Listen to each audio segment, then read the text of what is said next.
there's a tendency to go to a virtual reality to try to fix something that's broken. And, for example, where is this scene taking place? I'm hiking on a trail in the mountains, and it's springtime, and things are just beginning to bud. And the fragrance in the air is intoxicating. I can smell the moss and the piney smell. And the air is so fresh, I just feel like I want to breathe it into my lungs. So far, so good, yes? In other words, tuned in, tapped in, turned on. And my boyfriend's with me, and he's usually in a bad mood. And now your visualization has lost its power because you brought reality in and practiced a vibration that's already dominant and messed up your virtual reality so that it's just like reality. In other words, you would not visualize this magnificent new house and then notice the roof is leaking and then bring in a repairman and have him overcharge you and then wrestle him to the ground and get him to bring the price down and then triumphantly announce that you've banged your house into perfection, feeling validated for your struggle. Virtual reality is a place where you get in, feel good, and get out. Get in, feel good, get out. Get in, feel good, get out. It's its only purpose. And if you begin to practice virtual reality, where you get in, feel good, get out, what happens is you begin to set a vibration of good feeling that begins to feel so normal to you that a number of things happen. First, you've practiced this vibration, so it is more your vibration, so law of attraction brings you more things like it, so it just gets easier and easier and easier. The other thing that happens is when you step into a familiar setting or circumstance or thought, which takes you to a different feeling vibration, you're more likely to notice it. The creative process is 3 steps. The first step is you ask. That's easy. You're doing it all the time, whether you know it or not. The second step is easy because it's not your job. Source energy will answer your desire. Step 3 is you must be in the receiving mode, and that's what virtual reality is about. It's about practicing the receiving mode, but it's not about practicing the receiving mode about things that are going wrong, because then you just drag your practiced vibration into virtual reality. Are you getting the sense of this? It's the place where you practice feeling good. It's a place where you go just to feel good. Yesterday, while Jerry and Esther were driving, Esther was driving, and she was practicing some virtual realities. And we'd said to her, set the scene. What time of year is it? What time of day is it? Where are you? How does it feel? What is your mood? What is your response to your environment? And who else is there? And then exchange a few words.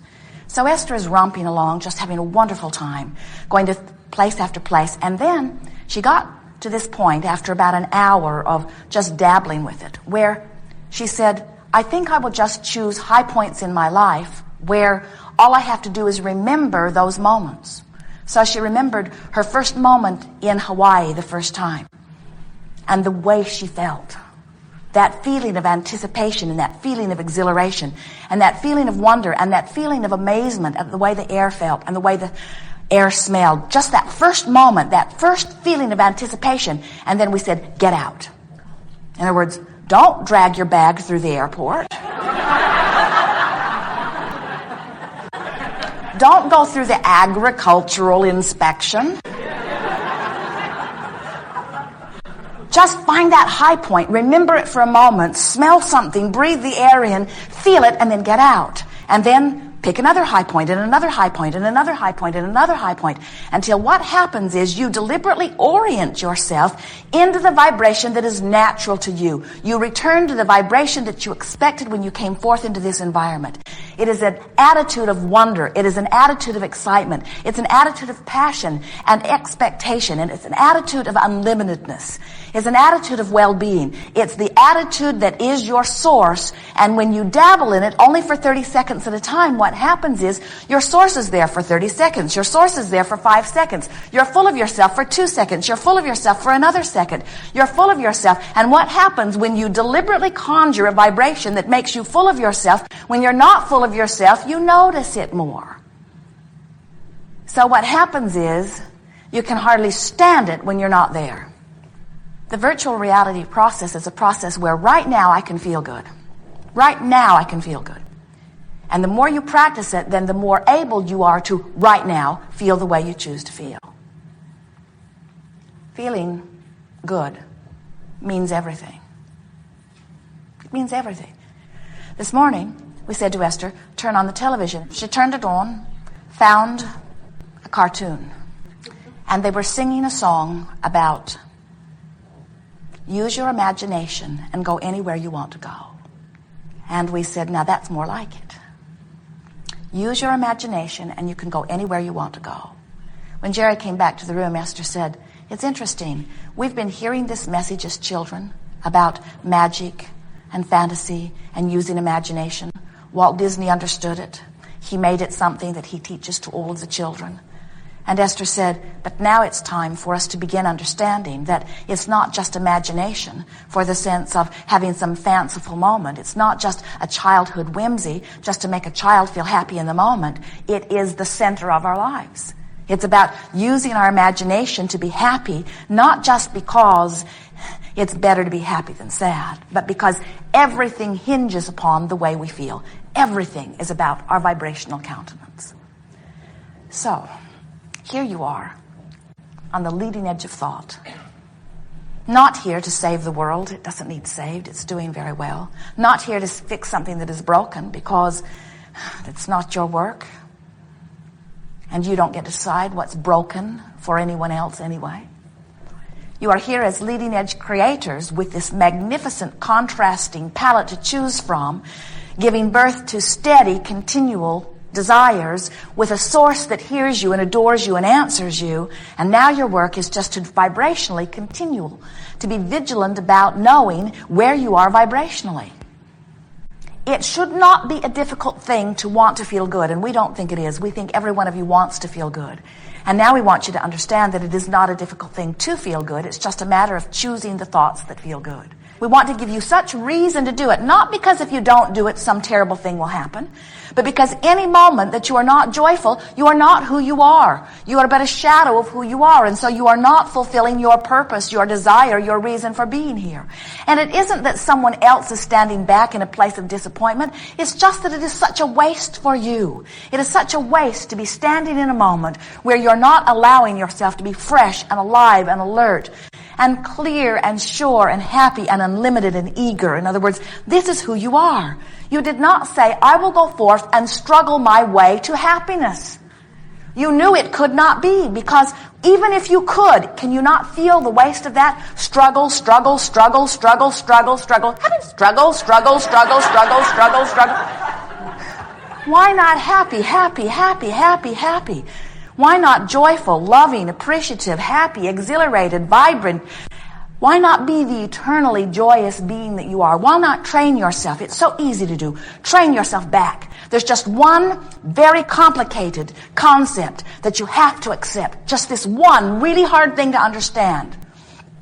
Good feels good. That's it. If you can just grasp that very, very seriously difficult to understand concept, that if it feels good, you're aligned with that which is good.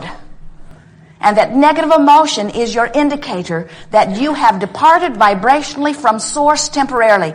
Departed's too strong, disconnected's too strong, but you have chosen a vibration that is causing you to reverberate in a place where you're slightly off signal, so that you cannot fully align with the power and the clarity and the love and the joy that is you. And if we were standing in your physical shoes, we just would not do that. Not for very long. We would practice feeling good with a determined effort on such a daily basis that when we slip from it, we'd know it. We'd know it and we'd say, no big thing, I can choose otherwise. Good. So the word dominant is a word we want you to hook up with here today. What is my dominant vibration?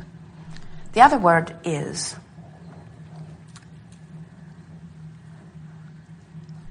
so there's this thing I do not want.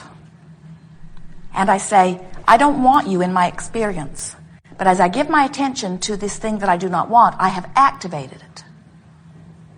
Because attention to it activates the vibration of it in me. So I say, I'm going to deactivate you.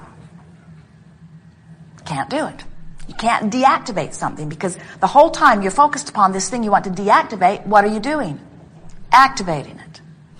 So the only way you can deactivate something is by withdrawing your attention from it, because as long as it's got your attention, it's activated. That's the point of the virtual reality. You activate things that feel good. You activate vibrations that feel good until those are the activated, active, dominant vibrations within you, which makes it less likely that you will activate one of those others, because what becomes dominant within you becomes dominant within you.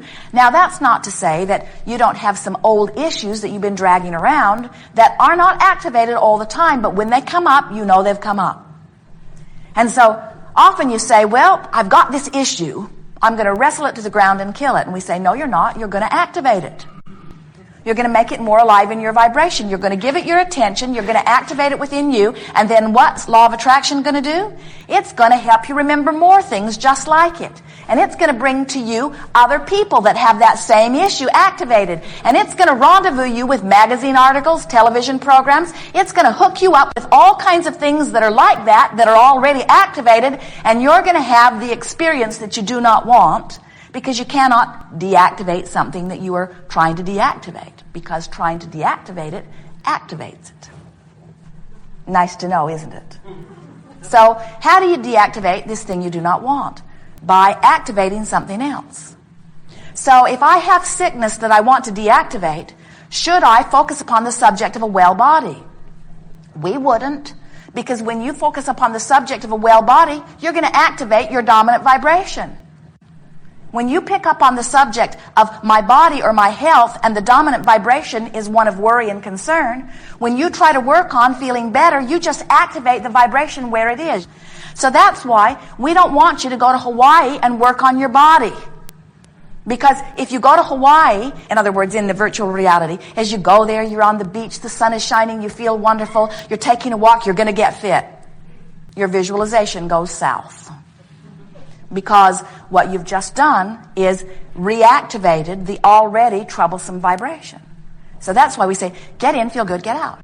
Get in, feel good, get out. Get in, feel good, get out. So you string enough of that get in, feel good together, and you feel so good that you have, for a period of time, deactivated whatever it is that's been troubling you, and you begin to get improvement. And then people say, what are you doing? How did you achieve this improvement? And then you think about it, and the improvement begins to wane right away, because your old friends help you activate the very thing that you do not want. So you just keep practicing and practicing and practicing until you're sure-footed. In other words, you get so you can smell it coming from a mile away. You get so you can feel it coming in a conversation. You get so you head things off. You also, as you get in, feel good, get out in your visualizations, you begin to do that with phone calls too. And your meetings with one another become briefer. You get in, you feel good. If the conversation starts taking you someplace you don't want to go, you get out. You become addicted to your source. You become so enlivened with feeling the way that is natural to you that then all that other stuff becomes a non-issue. You don't have to protect yourself from it. You couldn't if you tried. You've just deactivated. It is a non-issue for you. So things that are troubling others and they try to trouble you, they send you pictures in the mail, troubling things about the environment or about animals or about children or about anthrax. In other words, they send you worrisome things, and you don't take them and tear them up in little pieces and set them on fire and activate them.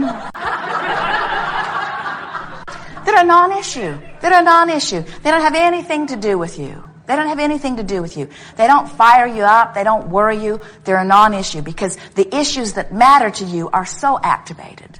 You don't push against anything, because pushing against activates it within you.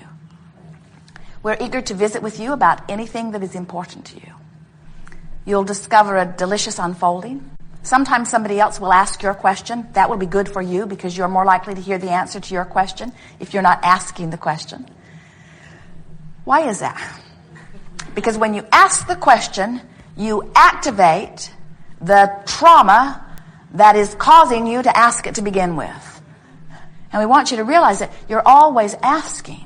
You're always asking. The question is, are you asking from a place of letting it in or not?